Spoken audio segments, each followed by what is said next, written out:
Jaïda. Il était une fois une jeune fille qui s'appelait Jaïda. Elle n'avait aucun bien sur terre, sauf ses deux mains, son corps agile et son regard sans cesse étonné par la lumière du monde. Elle vivait dans une hutte de branches au bord d'un ruisseau, se nourrissait de l'eau que lui donnait la source, des fruits que lui donnaient les arbres. Sa pauvreté était rude, mais elle ne s'en plaignait pas. Elle l'estimait ordinaire. Elle ignorait en vérité qu'un esprit maléfique l'avait prise en haine et s'acharnait sans cesse à faire trébucher ses moindres espérances, troubler ses moindres bonheurs, à tout briser de ce qui lui était destiné, pour qu'elle n'ait rien, pour qu'elle en meure. Or un matin, comme Jaïda dans la forêt faisait sa cueillette d'herbes pour sa soupe quotidienne, elle découvrit dans un buisson une ruche sauvage abandonnée par ses abeilles. Elle se mit à genoux et vit qu'elle était remplie de miel tiédi par le soleil. L'idée lui vint alors de le recueillir. « Je vais aller vendre cette belle provende au marché de la ville et j'en gagnerai assez pour traverser l'hiver sans peine et sans souci, pensa Jaïda en bénissant le ciel. Elle courut chez elle, prit une cruche, s'en revint au buisson et la remplit de miel. À ce moment-là, l'esprit méchant qui veillait à sa perte sentit se ranimer sa malfaisance quelque peu endormie par la monotonie des jours.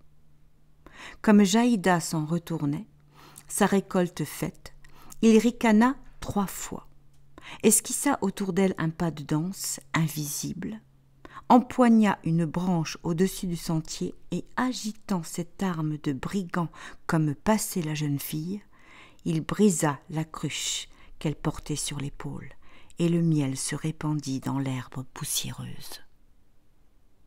L'esprit mauvais était content de lui.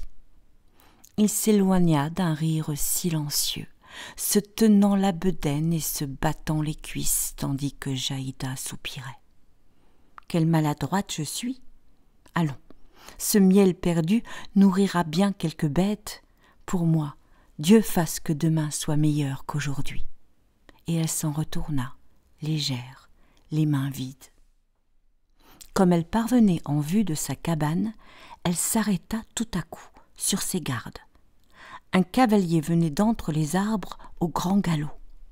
À quelques pas d'elle, il leva son fouet, le fit tournoyer, traversa le feuillage d'un mûrier, fit claquer sa lanière sur la croupe de son cheval et lui passa devant, effréné, sans la voir.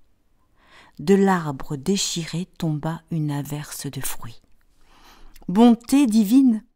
Le ciel a envoyé cet homme sur ma route, voilà qu'il m'offre bien plus qu'une cruche de miel. » Vite, elle emplit son tablier de mûres sauvages et reprit le chemin du marché, le sourire aux lèvres.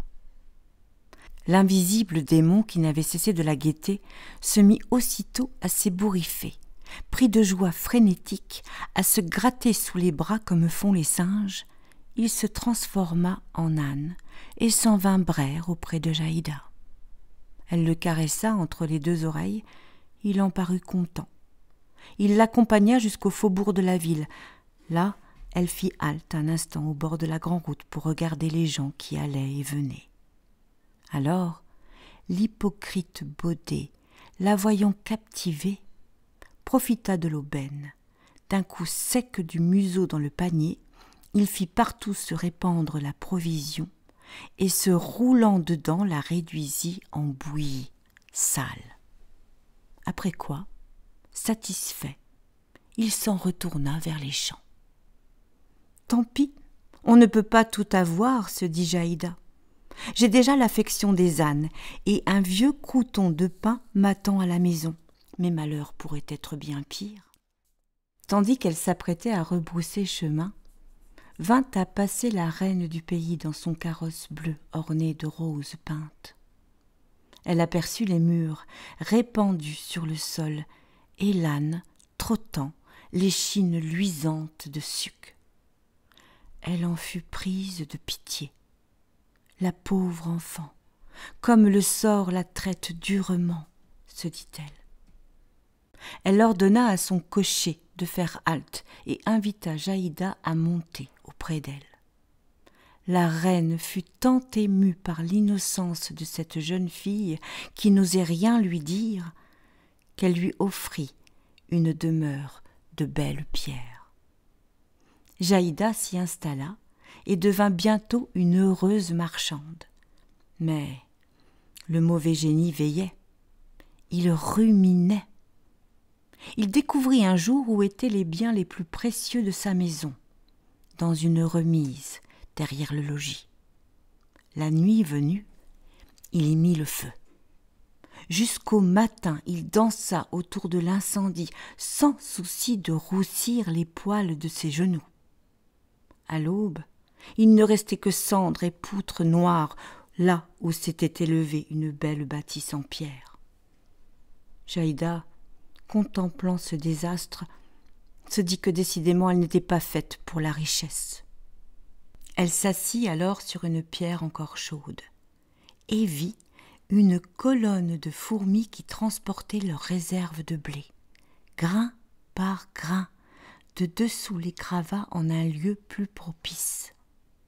Pour les aider, Jaïda souleva un caillou qui encombrait leur route et se vit aussitôt éclaboussée d'eau fraîche. Sous la pierre bougeait se cachait une source. Les gens autour d'elle, assemblés, s'émurent et s'extasièrent. Une vieille prophétie avait situé en ces lieux une fontaine de vie éternelle que personne n'avait jamais su découvrir. Le grimoire disait que seule la trouverait un jour, après un incendie au bout de longues peines, une jeune fille autant aimante qu'indifférente à ses malheurs. Cette jeune fille était enfin venue. Une grande fête fut organisée en son honneur. Et depuis ce temps, Jaïda est la gardienne de cette source, la plus secrète et la plus désirable au monde. À ceux qui viennent la voir, s'ils savent aimer et s'ils savent que le malheur ne vaut pas plus que poussière emportée par le vent, on dit qu'elle offre à boire l'immortalité dans le creux de ses mains.